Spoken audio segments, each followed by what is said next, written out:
Question number 17, question number 17 देखो। ये question जो है ना भाई, इसमें मेरे को डाउट है। मेरे को क्या डाउट है, मतलब ऐसा नहीं कि मैं इसको कर नहीं पा रहा, मैंने कर दिया इसको सोल्यूशन को सोल्व, और बहुत आसान है, मुश्किल भी नहीं है।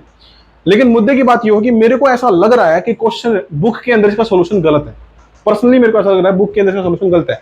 अब ये वही लैंग्वेज है जो बुक के अंदर है, इस लैंग्वेज के हिसाब से हम क्वेश्चन को सोल्व करना शुरू करते हैं। देखो, दो रेलगाड़ियां ए तथा बी एक ही बिंदु से, देखो यहां पर क्या है, आप देखो इसको पढ़ो ध्यान से। दो रेलगाड़ियां हैं, जो रेलगाड़ियां हैं ए तथा बी एक ही बिंदु से चलती हैं, मतलब इस बिंदु से चलती है। मान लो एक सेम पटरी पर खड़ी नहीं हुआ है, अलग अलग पटरी पर खड़ी होंगी। यह है रेलगाड़ी ए, यह है रेलगाड़ी बी, ठीक है जी। अच्छा, क्रम से 60 किलोमीटर प्रति घंटा और 72 किलोमीटर, मतलब जो ए रेलगाड़ी है ये 60 की स्पीड से चलती है, और जो बी रेलगाड़ी है ये 72 की स्पीड से चलती है। अब आप बात को समझो, ये कह रहा है एक ही दिशा में जाती हैं, ये दोनों एक ही डायरेक्शन में चलना शुरू करती हैं, ये सेम डायरेक्शन में चलना शुरू करती हैं दोनों रेलगाड़ी। यदि प्रत्येक रेलगाड़ी की लंबाई 240 मीटर हो, या भी 240 मीटर की या भी 240 मीटर की। देखो इंफॉर्मेशन क्या पकड़नी होती है हमें, ये रेलगाड़ी है 240 मीटर लंबी, ये रेलगाड़ी है 240 मीटर लंबी, सेम डायरेक्शन में जा रही है, ठीक है जी। तो पहली चीज जो हमें पकड़नी है कि दूरी क्या मानी जाएगी, क्योंकि एक दूसरे को क्रॉस कर रही है, पार करने में एक दूसरे को पार ही तो करना है। तो जब क्रॉस करना है एक दूसरे को, तो यहां पर आप बात को समझो, यहां पर दूरी मानी जाएगी 240 प्लस 240, 480, 480। बात ठीक है, बात ठीक है। बहुत सारे बच्चे कहेंगे हाँ सर जी बात ठीक है। अब सुनो ध्यान से, ये जो दूरी मानी गई है, ये जो दूरी मानी है, ये बुक में भी 480 ही मान रखी है। मैं कह रहा हूं कि ये गलत है। क्यों गलत है, ध्यान से सुनो आप इस बात को और समझना, मेरे पॉइंट ऑफ व्यू को समझने की कोशिश करना। एक बार मैं इसको हटा रहा हूं यहां से। देखो, मान लो एक रेलगाड़ी है यहां पर और ये इस डायरेक्शन में जा रही है, एक रेलगाड़ी है यहां पर। जब ये एक दूसरे को पार करती है, आपको पता है दोनों का जो डिस्टेंस है वो जुड़ता क्यों है, ये रीजन मैं आपको यहां पर एक्सप्लेन करने की कोशिश करूंगा कि जुड़ता क्यों है। मैं एक बार ये ले लेता हूं भाई, ताकि आप थोड़ा सा और समझ पाओ इसको।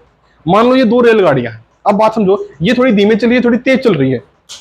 रेलगाड़ी पड़ गई अपनी, तो देखो ये धीमे चल रही है, तेज चल रही है। अब जब ये इसको क्रॉस, मान लो दोनों चल रही है, ये पीछे से आ रही है, ये दोनों चल रही हैं, तो एक्चुअली जब देखोगे, जब इसको क्रॉस करना शुरू होंगी, देखो तो ये इसका बैक हिस्सा और इसका फ्रंट हिस्सा आपस में टच होगा, ठीक है जी। तो पहले मान लो, अब आगे तो ये निकलेगी, अब इसके बिहाफ पर हम देखते हैं कि इसको कैसे क्रॉस करते हैं। देखो सबसे पहले तो ये आएगी बिल्कुल इसके फ्रंट तक आ गई।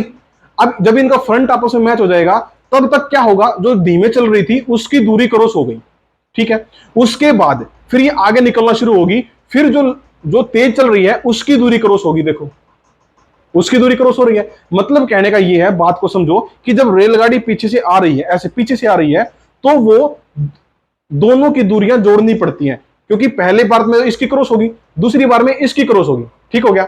अब क्वेश्चन के हिसाब से सुनो, ए तथा बी एक ही बिंदु से एक ही समय पर आरंभ हो रही हैं। क्वेश्चन के हिसाब से ये दोनों बिल्कुल सेम है और बिल्कुल सेम जगह पर खड़ी हैं, मतलब पीछे से आने वाला चीज तो खत्म हो गई ना, पीछे से आके जो कवर करती थी वो चीज तो खत्म हो गई।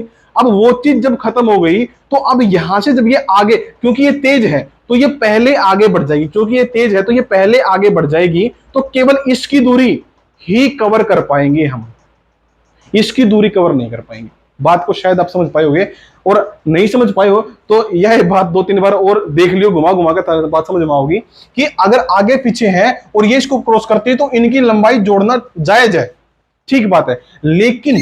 लेकिन किंतु परंतु जब दो सेम रेलगाड़ी एक ही ट्रैक पर खड़ी है, अलग अलग ट्रैक पर खड़ी है, सेम है, ये तेज है, तो जब ये निकलेगी तो केवल इसकी खुद की लंबाई को ही क्रॉस कर पाएगी, क्योंकि इसकी लंबाई क्रॉस करने के लिए तो इसको पीछे से आना पड़ता।